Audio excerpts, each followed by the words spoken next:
The Cleric of Chaos, HAVIK has been a long fan favourite in Mortal Kombat since the days of the PlayStation 2 era. A unique design, a cool backstory, weird moves, and overall the kind of character you can only experience with him, really. And that has very much extended into his latest appearance of Mortal Kombat 1. Now, look, I know that I said that Liu Kang's episode is next a while ago, but with MK1's Chaos Reigns right around the corner, there really is no better time to highlight HAVIK, as he's very much the main focus of this upcoming expansion, it seems like. So, let us tell his story of games prior and answer the question of, how good was HAVIK overall? Spoilers, not very good. Not very good at all. What a poor guy. My name is Ketchup, and this is the competitive history of HAVIK. So, as always, let's start at the very beginning. HAVIK has only had a small handful of official appearances, and his very first was in Mortal Kombat Deception. Now, although he very much is one of the more popular 3D characters for a lot of people, unfortunately, he just isn't very strong compared to some of the other characters in this roster. He has some decent tools, but none of them are intentional, and none of them are leaps and bounds above the rest of the characters here. That said, let's highlight some of his more key attacks and show you what we're working with. First is the Snake hand-to-hand. It's basically Shang Tsung's stance from Deadly Alliance, which was common in this game if a non-returning character had one of their stances given to someone else. This happened twice with HAVIK, actually. So one thing it has going for it is decent movement. The step speed and the sidestep speed is pretty decent here. Another good thing, or maybe I should say funny thing, is that his up 2 does 20% damage by itself. I mean, it is a very, very high attack, and it has masses of recovery, but a 20% single button is just a weird thing to have, isn't it? HAVIK has quite a lot of combo strings from 1-1 here, and they've all got various enders on them, but the problem is, a lot of them are pretty unsafe, and being unsafe is not where you want to be in Deception. With the damage output as high as it is in this game, and the fact that there are infinites everywhere, punishable stuff is usually a no-no, unless it has an insane reward, which is definitely not the case here. Now, his best string is likely 1-1-2-2 stance change, or just 2-2 stance change, as they do go into a safer Tang Soo Do sweep. With his low pokes being fairly generic and his 1-1 being the bulk of his gameplay in this stance, it just isn't a very good stance overall. Now, an arguably better one is another stance that wasn't an original, Tang Soo Do, the stance more known for Quan Chi in Deadly Alliance. Tang Soo Do brings a lot of the old Quan Chi tools to the table. It's just HAVIK now, pretty much.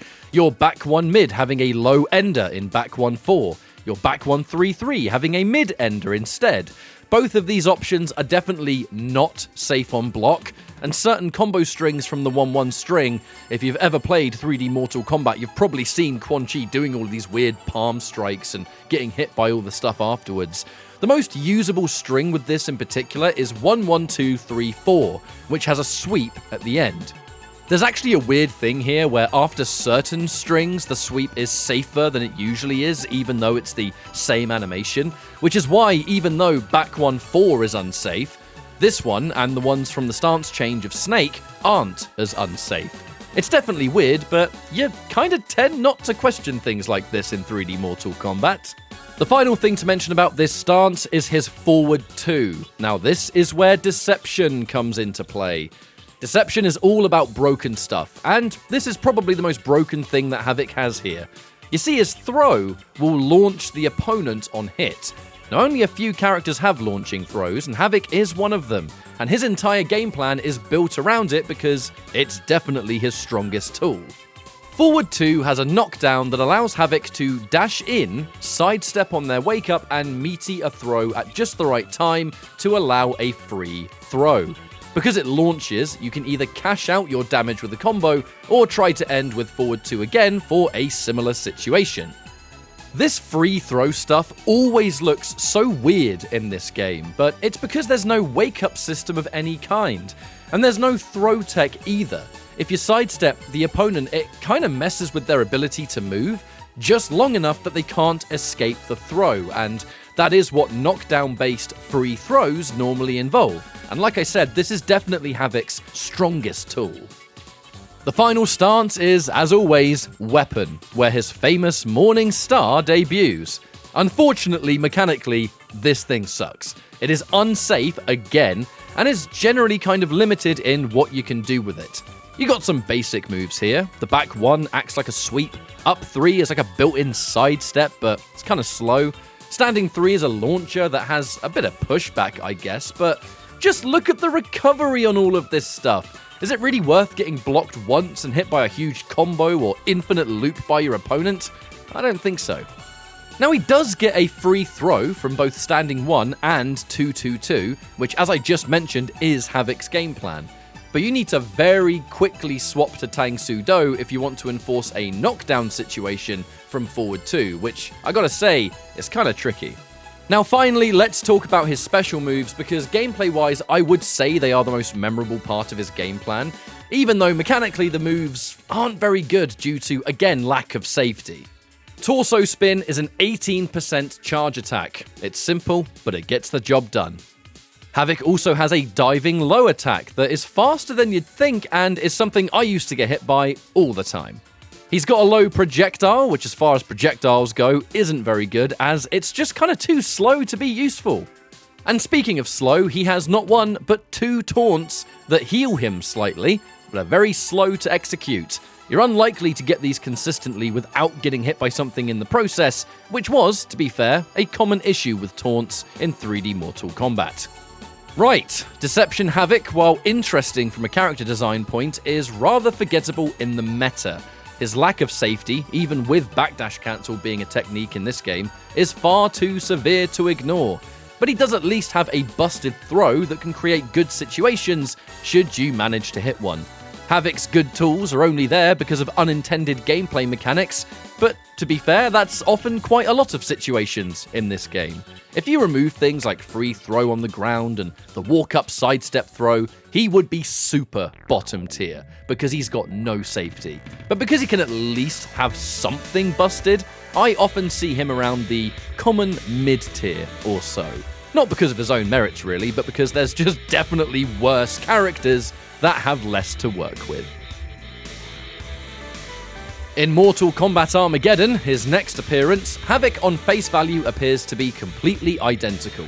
He keeps Tang Soo Do and he retains pretty much every move, but when you dive into his move list and you kind of look at the properties of certain attacks, there's a few differences that slightly alter how this character is executed.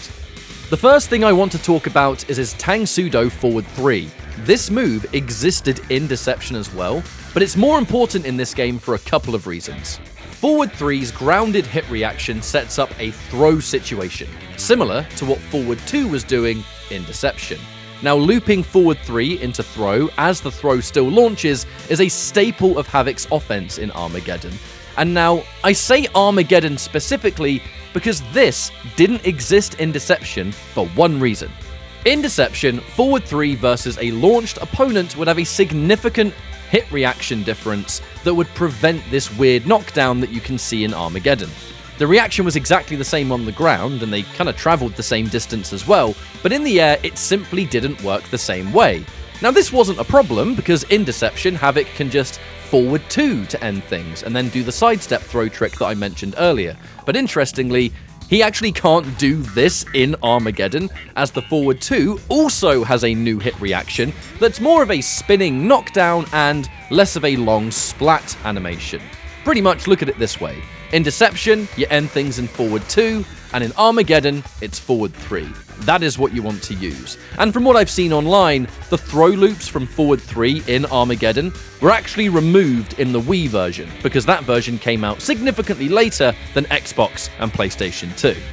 Thanks to the air combat system, Havik can obtain easy damage and even easier air infinites from his launchers, including the launch from the throw. So should you want to cash out a combo, Havik can still end in forward 3 and enforce the meaty throw once again. Outside of all this stuff, Havik remains a similar character with similar moves and even a similar game plan. Your forward 3 is the magic button, as although Armageddon has somewhat of a wake-up system, HAVIK's forward 3 prevents it, which some attacks would do in this game.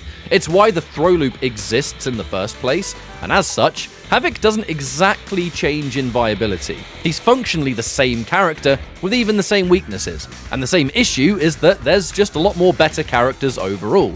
So in the grand scheme of things, HAVIK's tier list placement remains around the same mid-domain if things like throw loops and air infinites are allowed by whoever's playing. That comes down to personal preference. Armageddon to Mortal Kombat 1 was a significant amount of time. I don't even need to tell you, you already know that. Now, HAVIK finally made a comeback last year when MK1 released. You had to unlock him by completing the story, and quick detour here, I would have much preferred it if they kept HAVIK out of the story completely and saved his debut for the post-credits. I feel like his whole appearance in Chaos Reigns would have been so much more impactful if we just didn't see HAVIK in Lu's timeline being a bit of a jobber, but that's neither here nor there. We're here to talk about gameplay. Throughout Mortal Kombat 1, HAVIK has consistently been seen as a bottom 3 character. Now, to give the character his credit, he did win the first big MK1 event in CEO Taku last year, thanks to Striker, the player who took the whole tournament. But as the game has evolved and developed, his issues became generally more exploitable, and he's been a struggle pick for the entire year of Mortal Kombat 1. Now, gameplay-wise, they started fresh. HAVIK does not play like the days of 3D, but to be honest, that's to be expected when it was almost 20 years later. His special moves are weird and unusual. Now, they're not terrible, they're just definitely different, and they're good in some areas, weak in others. Neoplasm is a projectile that launches at close range, and it acts like a slower moving projectile at every other range. Enhanced will make the projectile appear behind them, and it will detonate at a set time. This is often a setup tool, a zoning tool, a combo tool. It kinda does a bit of everything, and it's a decent move. Helping Hand is a meterless armored move that will launch if it hits them without armor. With armor, it's a simple knockdown. The enhanced version gets a bit more complicated as it has 3 hits of armor, with no armor being hit will stun the opponent, and if armor is absorbed, it causes a similar knockdown, dealing more damage the more hits he's just taken. So the biggest issue with this move is the speed. It's just not a viable armored option versus pressure. It's far too slow, and it can be easily flawless blocked to make unsafe. Comboing into the enhanced version does give huge damage, but that's extremely cameo dependent. Bloodbath is a roll attack that on hit causes a knockdown, and it can go under a lot of projectiles. If you have a cameo that can combo from this roll, it becomes a rather insane whiff punish. Now, you can alter how far he goes by holding a different direction, and the main thing about this move really is the enhanced version. It costs 2 bars to execute, but the enhanced roll will set up a chain between HAVIK and the opponent. Performing the input again will be an unblockable capture that allows a free combo follow-up. Although the follow-up has heavy combo scaling, this is a pretty important move for HAVIK, as setting up this link into more damage is a common way to essentially get 2 combos in one, and with the right cameo, it's extremely hard to avoid, and even more so, certain cameos can give you more damage on top, so again, a cameo-dependent situation. There is actually another Neoplasm special with a very different path attached to it, and the enhanced version fires too. This is used almost exclusively for range, and when you combine it with cameos or the standard Neoplasm, it can sometimes be a tricky screen to navigate. This is what I mean by HAVIK plays a bit weird and unusual compared to everyone else. Nobody else has this kind of projectile game, and if a character can't deal with it, it can be a decent advantage at times. The final special is Torso Spin, the only move that returned from 3D Error. It's pretty much the same move, actually, and in this game it is used as a way to end combos. The enhanced one does significantly more damage, and it's sometimes a way of cashing out more damage at the end of your combo. It's as simple as that.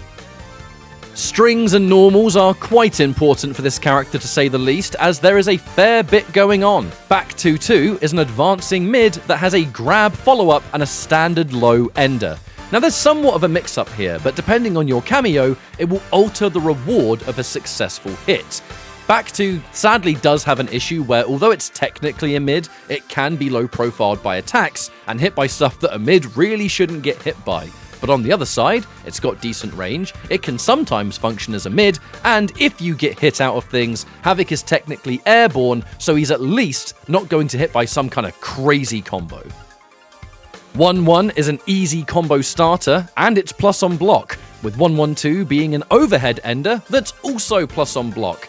Now 1-1-2 can be flawless blocked, and forward 1-2 is an advancing high that's quite fast, with the means to special cancel and a forward 1-2-2 ender that can combo depending on cameo. And guess what? It's an overhead as well. Forward 1-3 is an alternative ender that hits low, and this low was recently made a bit more safe on block in a recent patch. 2-1 is plus on block as well, meaning that Havik really isn't shy of plus frames, and 2-2 is a special cancelable overhead. Forward 4 is an advancing low that can be special cancelled, and things like his low pokes, his down 4, his back 4 sweep, some of them sport pretty decent range for what they are. However, some of his low pokes do have significant drawbacks that I'll talk about shortly. When it comes to air combat, he does have a few options. 2-4 will send the opponent full screen, and it does good damage. 2-1-2 is a ground bounce, which is used exclusively for getting higher damage combos and a way to continue a juggle. Now these are your most common air strings really, but moves that we see in almost every match. 1-2-3 can be an easy air ender, but it isn't really used as often as something like 2-4. Havik's entire game plan is dependent on cameos to make work, because by their own merits, the reward for certain hits can often be minimal, but also his means to combo into certain very important attacks need a cameo to extend. Otherwise, his standalone potential can be some of the most limited in the game, depending on matchup. It's an overall issue with Havik with his own tools having stuff like a down 4 that, although it has good range, isn't necessarily as plus as you would like it to be. His down 1 you would think would complement his many plus frames, but the range on this button is terrible, and overall it's one of the weaker down 1s in the game. He needs to have cameos to extend certain combos, because without it his damage isn't anywhere near as high as it should be. Now, in tournaments, however, there are quite a few cameos to choose from and have been chosen over time. Over time, those cameos have altered or been replaced by other, more popular choices. And let's list a few of them now. Sub-Zero was the very first cameo we saw around the first few weeks. The extra health was nice, as Havik already has more health than your standard character. A bit more damage on the cameo throw was always a welcome change for an early strike throw game. Counter-zoning with the ice armor, and larger combos and easier confirms with the Sub-Zero freeze. It was simple but effective, and the team that Striker used to win CEO Taku last year. Striker was a cameo that we saw really pushed through by the Havik and Ermac legend Beyond Toxin. Striker grenades were very good for comboing into his enhanced helping hand, and it gave Havik some of the highest damage he could practically obtain. The plus on block mix-ups of low baton sweep and overhead were a very welcome addition to keep people on their toes, and importantly, the 50 less HP means less for Havik as others, as he already has more health than your average character. Sadly, with Striker's grenade cooldown being nerfed, this would negatively impact Havik's utility with the cameo. Now, the most successful Havik player is Wise Gemini, who we saw make it all the way to the World Finals in June this year. Wise often used Havik and Liu Kang combined, but the Havik was where a huge amount of his success came from. Now, Wise Gemini has used a whole variety of cameos, but for that tournament in particular, Cyrax was definitely a huge help.